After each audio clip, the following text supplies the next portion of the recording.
welcome into this series on hope-filled living in turbulent times. And in this conversation, we really want to talk about this idea of caring connections brings the hope of improved relationships. And we all know that it's just a really busy, chaotic, crazy time that we're living in, turbulent times, as we're calling it. And we want to have this conversation right now around, we're seeing a lot of what we might call unproductive behaviors going on in the world. Every time you turn on the news, every time I'm scrolling through Instagram, every time you're talking to a friend about something that's going on, it feels like so many times we're having all these conversations around, did you hear about what happened here? And did you hear what that person said? And there's all of these just big, loud, dramatic conversations, things that are happening, as well as very serious, unproductive behaviors that are going on in the world right now too, that are substantial. And if we're trying to manage our stress, if we're trying to get in touch with what's going on inside of us and improve these relationships, it's going to become really important for us to kind of go to the next step, go one layer deeper in these conversations that we're having with people and in ourselves, to become aware of perhaps there is a need beneath the deed, so to say, that we're exhibiting, that we're experiencing in someone else. And so, Terry, I know you might have a little bit of a fun, lighthearted story for us to kind of illustrate this point of what we're talking about here, but maybe just help us understand, even through this illustration, what we're talking about here by there's needs underneath sometimes our deeds. Yeah, because we're kind of going through all these turbulent times, and I got a bunch of these imperfect people around me, right? What's that all about? Evidently, yes. Well, yes, Matt. So, Matt and Dad, several years ago, I had some unproductive behavior on display. So I was in the grocery store and had run into the grocery store for just a few minutes because we were having friends over for dinner and I just needed two things.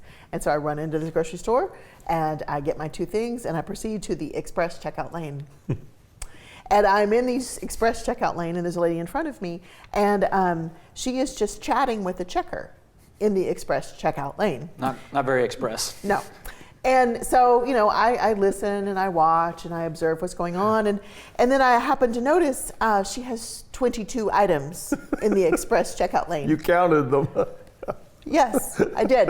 And how many are you supposed to have in the express checkout lane, Matt? Not 22. Not 22, usually 10, maybe 15, not 22.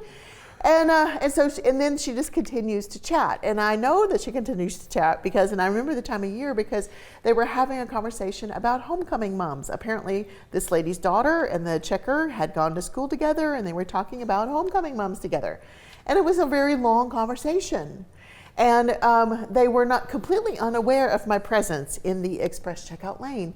And therefore, here's what my behavior looked like. My deeds were as follows. I would shift my weight. I rolled my eyes. I'm not proud, but this was happening. I rolled my eyes. I would breathe and heavily sigh. I'm gonna let you know I'm here. Let you know I'm here. Because, I wanted them to know, hello, I'm waiting in the express checkout lane. Now, those were my deeds. Not productive, not lovely, not great in any way, shape, or form, but those were my deeds. Well, I come to find out that I actually needed a caring connection at that moment. There was some needs relationally going unmet that they were completely unaware of and completely weren't doing this on purpose. But I was still feeling something, thinking something, and had some needs that were going unmet. And I'm still responsible for my behavior, but those deeds were definitely on display. Yeah, this is my daughter here, man. I don't know. What are we talking about? Imperfect people everywhere.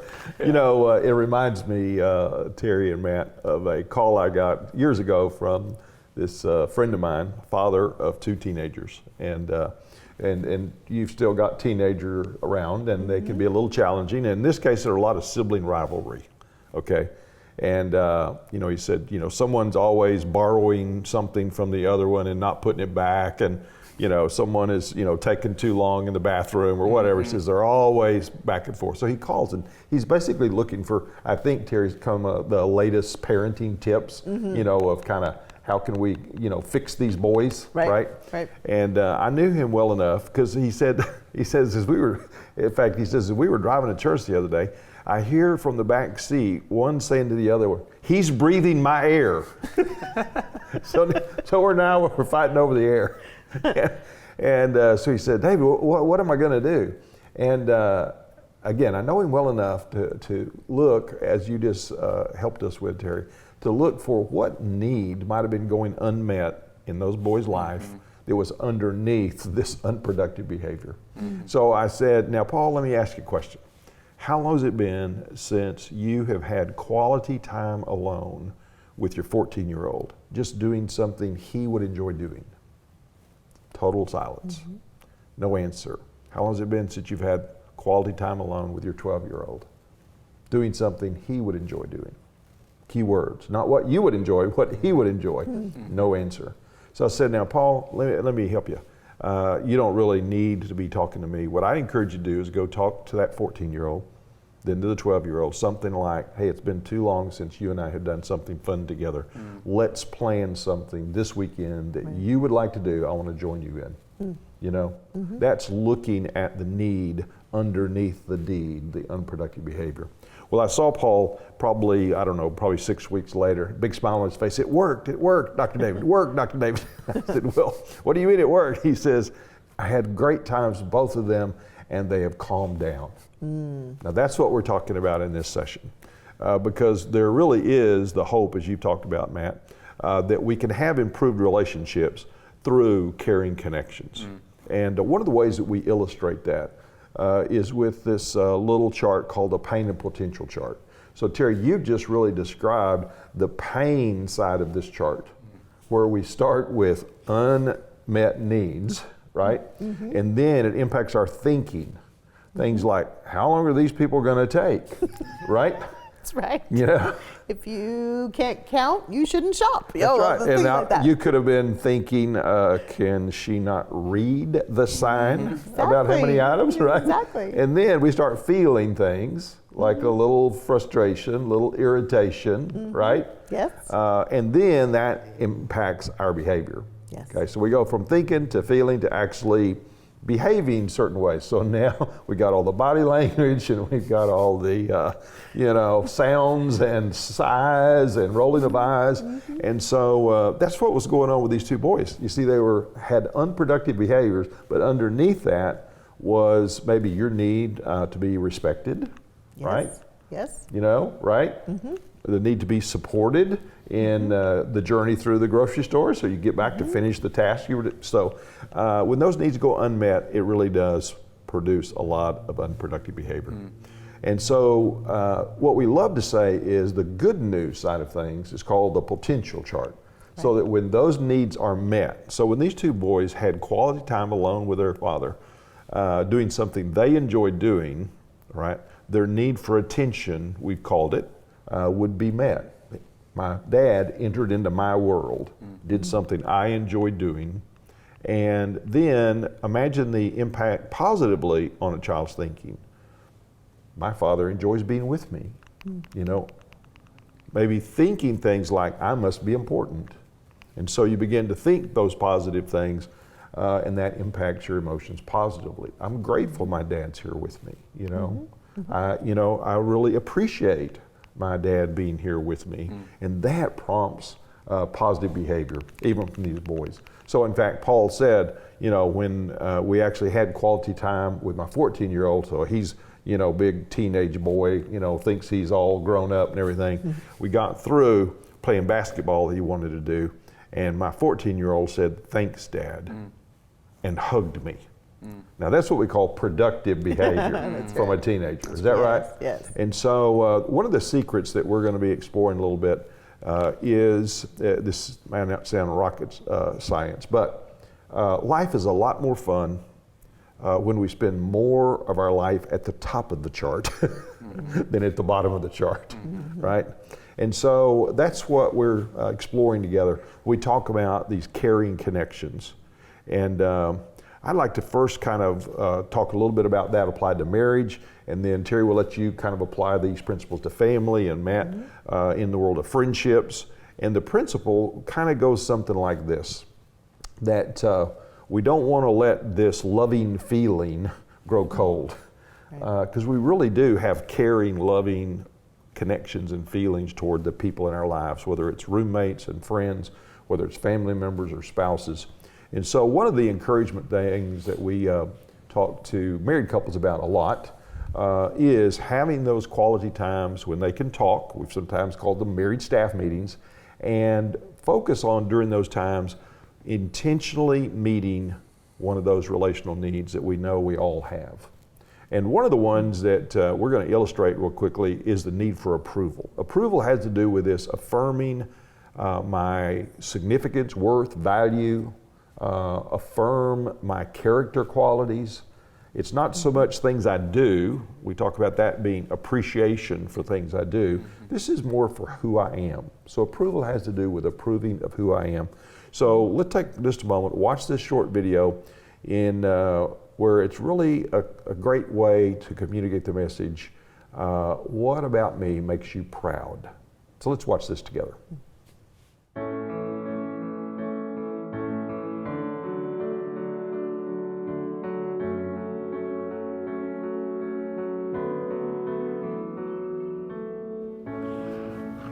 This is slightly intimidating.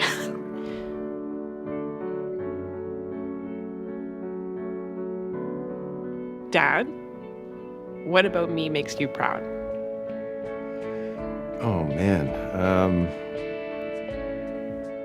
Dad, what about me makes you proud?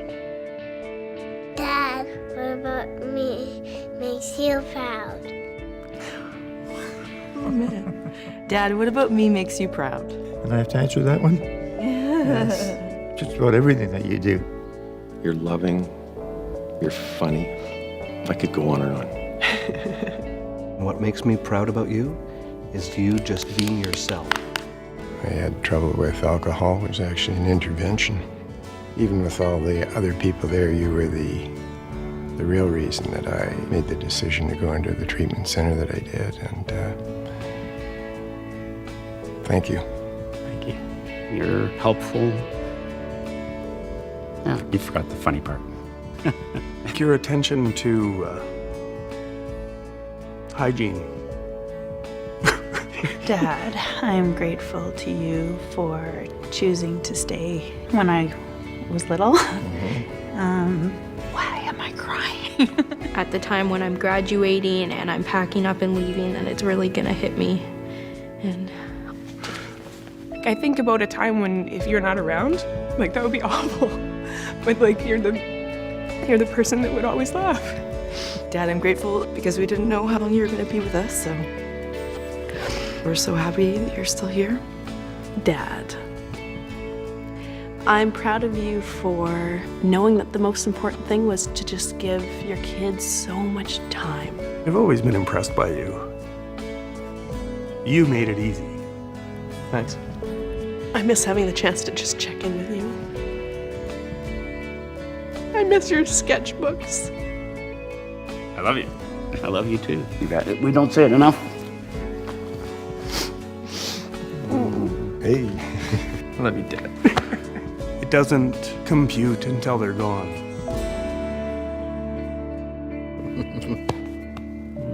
So tell them now.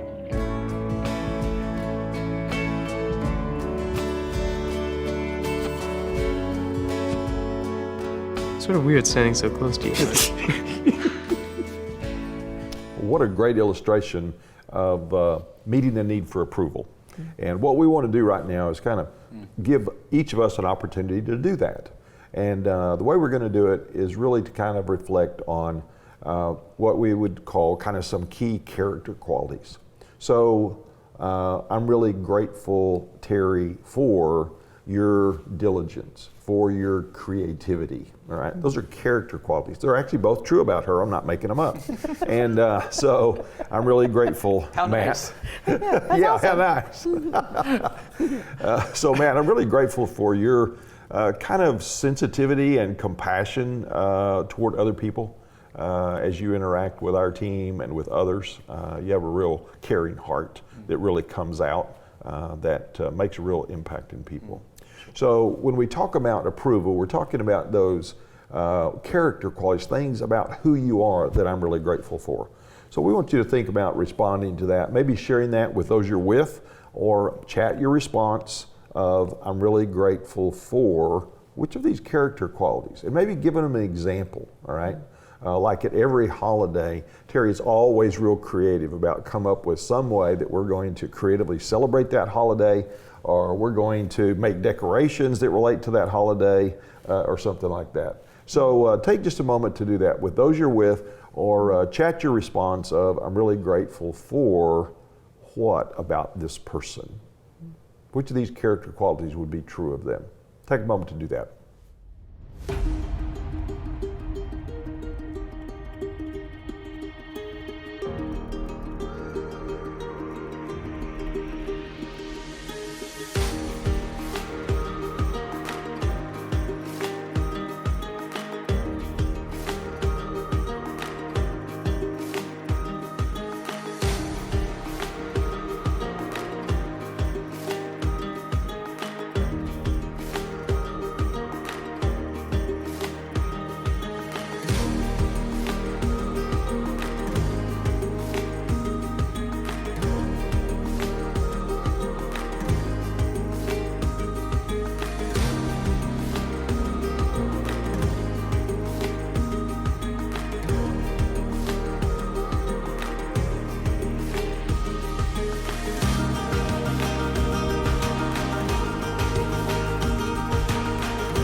Well, now that we have a better insight into what approval is all about, let's talk a little bit, for those of us that are married, a little bit of how this principle of meeting needs in our relationships actually improve those relationships. So sharing approval with your partner is actually one of those, and hopefully many of you who are married didn't forget your spouse in your communication of approval and immediately jump over to some coworker. So we hope you didn't miss your spouse. So let's talk about a few others that can kind of keep this loving feeling going. And so these will be very real, so that when you sometimes see these unproductive behaviors, even in your marriage, Terry, would not be uncommon if I see your mother a little irritated or frustrated. You know, that oftentimes means it's been too long since we've had enjoyable time together alone, doing something she enjoys doing. Now, we've called that attention, but I've got this little list, Matt, that says, ooh, been too long since I've walked with my wife. So, honey, why don't we plan to go walking? So cool. We're actually going to go walking later today. Cool. And there's kind of a preventative medicine that is, you know, that says, do you kind of want to see irritated and frustrated, or do you want to see nice and peaceful and affectionate? So it all works. So look for an opportunity to spend some quality time with one another. The second one is be intentional about appreciating your partner, particularly for those things that you might have over the course of time taken for granted. I mean, I can still remember not too long ago going in the bathroom, getting ready for the day, and you might take notes on this, Matt, for whenever you get married. And I'm there getting ready, and I have this thought of my wife Teresa's always reminding me that there's two kinds of soap. There's a soap here that I wash my face with, and there's soap in the shower. It has deodorant stuff in it or something, and it's better not to mix up the soaps. Makes sense. Yeah, anyway, that's what she tells me. And I had this thought, Terry, that says, somebody keeps buying the right soap and put it in the right place. Mind-blowing. I wonder who that is, you know? So I actually left there, went to the kitchen, and actually shared that with your mom, okay? Way to go. you know. And so gratitude is one of those things that really, and appreciation really guards us from entitlement. And entitlement means, well, I just assume that that's what they're supposed to be doing, right? And that never results in good, positive behaviors back from your partner. So let's express appreciation and gratitude. That'll help. And then lastly, one of the things that I've found, and some married couples, particularly men, might find beneficial in this idea of caring connections, improving our relationships, is increasing in marriage your non-sexual touching.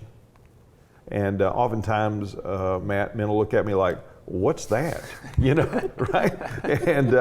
And we talk about, well, it's things like, you know, holding hands, you know, putting your arm around your spouse. So it's like, when could you do that? Well, you can do that most anywhere, you know, as you walk into the restaurant, as you go for walks in the park, increase your non-sexual touching.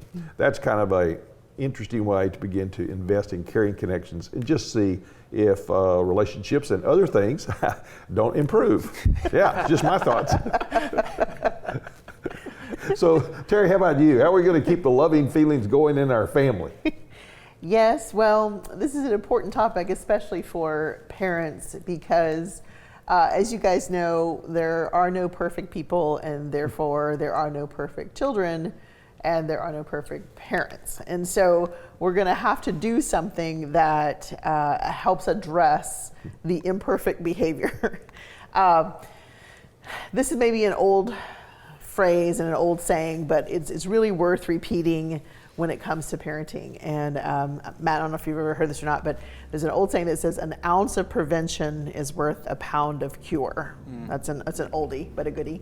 And in the case of parenting, that's really true here. And if we want to prevent misbehavior, one of the things we can do is actually go be intentional and go overboard, or give a lot of attention to meeting our kids' relational needs. And so with younger kids, that's things like, if I want to prevent their misbehavior, what can I do in order to not see so much of that unproductive behavior? Well, with little kids, it's been things like, I used to increase the affection of my kids every day, and I'd kiss the palm of their hand. There's actually a book that suggests this, that kindergartners read, and you kiss the palm of your hand and you have them roll it up to save it for later that day. And that tradition just kind of kept going. It was with our younger kids. I wrote their names and how much I love them in a big way, and I wrote it on the driveway with chalk. I've written encouraging messages to them on the mirror in the bathroom, and done a big heart to tell them how much I love them. It's things like learning to say I love you in different languages, and coming to dinner with lots of I love yous in a different language, and learning about that. It is having a secret handshake or a secret fist bump that you do together. It is things like having tickle sessions just for fun. Boys love that, especially at a certain age, just having a tickle session or tickle fight even. It also means with your teenagers, take an initiative to do the things that they like to do and enter their world. It's amazing the kind of conversations that you can have. For instance, my son who's 18 really likes to work on his truck right now. And he does all kinds of improvements. He's replaced the headlights, and he's replaced the tail lights, and he's learned all about how to repair and replace things in his truck. And to enter his world, I'm gonna need to at least be out there. Well, he doesn't let me help replace things in the truck because I don't know how to do that. But he sure does let me hold the light at night while he's working on it, and that's my job. But I get to enter his world in that way. And it's amazing the conversations that we have when I'm physically there with him. And then, it's just for your teenagers, texting them, because they like to communicate by text. It's texting them things like, I'm so glad I get to be your mom. I'm so proud I get to be your dad, because sending them messages of how much you love them and how much you care for them and how proud you are of them in a written way really helps pave the way towards a whole lot of prevention of behavior. And then the last thing I would say is, for preventing misbehavior, one of the great things we need to do is meet our kids' need for respect, and it's simply like giving them a choice. It's not if something's going to happen. Sometimes it's giving them a choice about when. In our house, we've had conversations like, would you like to take a bath before dinner or after? It's not a matter of if, it's just a matter of when. Did you translate that, man? A bath is going to happen. Happen either way. I know. Not too long ago, we had a conversation about, would you like to mow the lawn this weekend on Saturday or Sunday? It's not a matter of if, it's just a matter of when. But it's a way to prevent the power struggles that can come in the parenting world if you're giving your kids choice and meeting their need for respect. That's how a little bit of how to not lose that loving feeling that's great. in the home environment. That is really good. I love that. I like that just balance of respect, but choice, but also here's what's happening. Yeah, exactly. And those relationships need that for sure.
Well, so I'll speak to even some of that from the friendship perspective, and maybe even some of that from the roommate context. And as I'm listening to you all discuss those two specific examples of, you've got kind of the married example, you've got the family context. This whole conversation of then how do some of these things apply to the friendship or roommate world is actually, interestingly, a slightly different conversation in that there is a degree of commitment, ownership, and responsibility these two examples have that I think a lot of the times in culture today, we don't always apply the same seriousness to in friendships, roommates, things like that. So just to illustrate my point, years ago, this wasn't recent, years ago, I was living with a couple guys, and one of them went through this really big, hard breakup with a girl that he thought he was gonna marry, all these things, and struggling with a lot of sadness, maybe even some depression, maybe even some sorrow over the whole thing. And over weeks and months, I'm walking with him, other people walking with him, and one of the other roommates just tells him point blank, man, I know you're really sad and you got a lot going on, but I don't have capacity for you in this situation in my life right now. I've got a lot going on, and I can't help this. So I'm really glad Matt's here for you. And so you can imagine that was extremely hurtful for the guy to be on the receiving end of that. But it kind of just made me think about that example from the standpoint of, a lot of times in friendships, the depth and the commitment can tend to be sort of this superficial, how are we doing? What have you done for me lately? Are we still connected? Am I incentivized enough to want to keep giving to this? Whereas a response to that in a family unit or in a marriage isn't going to work out so well for you. So roommates are a lot more transactional, I guess, right? I think there's the potential for Have you that. paid your rent? Have you bought the groceries? Have you kept your chores this week rather than carrying connection? I think there's the absolute potential for that type of mentality interesting. to get in those relationships. And so, as we're thinking about these relational needs and things like that, the need for support is a huge relational need in friendships, and particularly in roommate situations. We're kind of using that context, for example. And one of the more, what I would call unhelpful, toxic mindsets that roommates can get into is sort of well, it's not my dishes. Well, I'm responsible for me and my room. And you got a living room, you got these common areas, It's sort of this free-for-all. You got 4 independent lives and spirits living under one roof, and it's sort of this, not my problem, get your stuff together. That actually happens here at our office some, it seems like, right? Just a little bit. Yes. That's not my coffee cup, Yeah, this is just, you just sort of opt out. Yeah, right? Yeah. That's right. That's right. Exactly. And so the need to feel supported in that, well, am I the only one around here who cares about the kitchen? Am I the only one around here who cares about the yard? Yeah. Like, you do realize I don't own this house. You do realize it's not me who owns this kitchen. We are co-equals here in this rent lease that we signed here. And so you can start to see a lot of the ways that not supporting one another, not meeting that need for that I am mutually vested in this goal of having a harmonious, loving relationship, but also space, can become really difficult and can create a lot of, let's just say, passive-aggressive, well, if you're going to leave your dishes out, I'm going to leave mine out. Just going back and forth with those types of things, some unproductive behavior, so to say. As well as, it makes me think about in friendships in general, you sometimes wonder when you're not in that marriage relationship, when you're not living with parents, or you're not super connected, you wonder about that idea of, well, who's thinking about me? I just did this accomplishment. I just did this task. I just really had this cool thing at work, and it's kind of on me to go tell somebody about that. I've kind of got to go work for the awareness piece of that. So one of the things that I've started doing lately is I actually went on Amazon and bought a big stack of stationery cards and had my name branded on it. So it's like a really personalized stationery card. And I have been writing more notes and letters to friends, just acknowledging, appreciating, and celebrating them than I've ever done in my life the past year. Are you talking about real notes? Handwritten. Real handwritten notes. Come on. What are those? That's weird. And what do you do with them? Well, I mean, are we giving them people? Oh yeah. You're not sending them. No, we don't use the snail mail as I just want to know where the limits were. It's the random, popping it in the person's backpack when they're not watching. Sure. It's the, giving it to them when you pass them at different gatherings, things like that, coworkers or whoever. But it's that sense of, in friendships, I want to be mindful of going that extra step to say, I noticed that you just accomplished that really big thing. I noticed that you got accepted to that good, program. Man. That's really good. And I don't want you to be alone in that celebration. That's good. And I want to enter into that with you and really meet those needs of attention, of appreciation and things like that. And we can imagine when we feel unappreciated, unseen, nobody's with us in this, that a lot of times, those resistant, unproductive behaviors in relationships will come out often. And so those are a handful of practical ways to really think about these friendships that just because we don't necessarily owe something, we're not committed in these relationships, it's just as vital for us to be as intentional about investing in that and seeking these needs. Yeah, and those are great examples of what caring connection looks like in friendships, roommates. So appreciate that. Yeah. Well done. Absolutely appreciate that.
Well, it's been a really good discussion. Really enjoyed this. It's been very helpful for me and hopefully for you all as well, just thinking through, honestly, just becoming aware a lot of the times is so much of the importance of this is to not just go, you know, that guy flipped me off and cussed me out in traffic the other day and, you know, what a jerk, right? Yeah. We just stay in these symptomatic, surface level kind of relationships or interpretation of other people's behavior Yeah. and their intentions, right? Yep. And so just becoming aware of there are so often needs going unmet beneath these unproductive Yeah. behaviors that Yeah. we're experiencing in relationships. You know, It's in critical. fact, Matt, sometimes we talk about those, when I see those unproductive behaviors, it's actually like the little caution light on the dash of my car.